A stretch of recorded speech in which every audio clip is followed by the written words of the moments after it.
There are many types of whistleblowers, but the first area we're going to discuss is public versus private.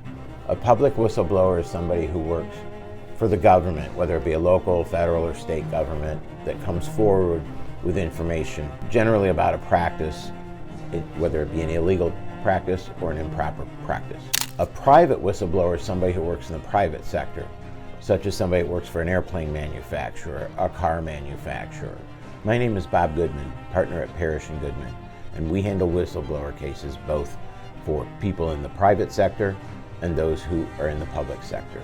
So one of the biggest differences between being a public whistleblower, meaning you work for a governmental agency or subdivision, and a private whistleblower, meaning you work for a private company that's, whether it's publicly traded or just privately held, is the statute of limitations.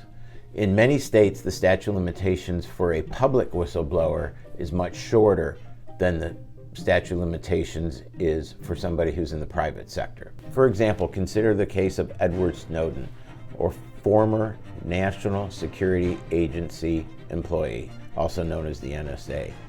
Mr. Snowden disclosed various governmental surveillance programs that were in place and being used to spy on, for lack of a better term, citizens of this country without their knowledge.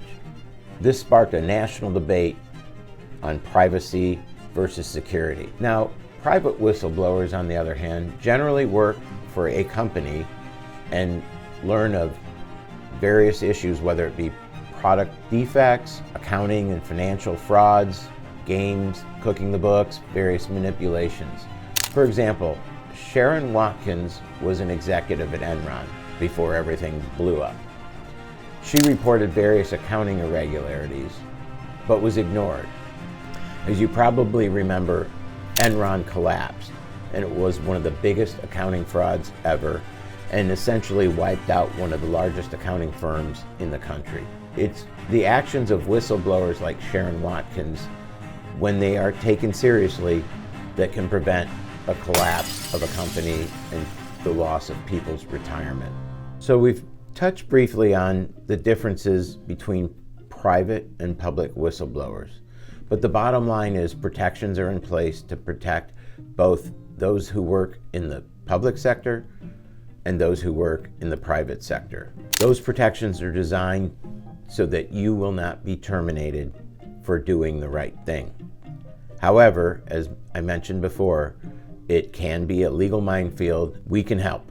Beyond that, you may be able to receive compensation for doing the right thing. If you or someone you know may be a potential whistleblower, reach out to us for a consultation.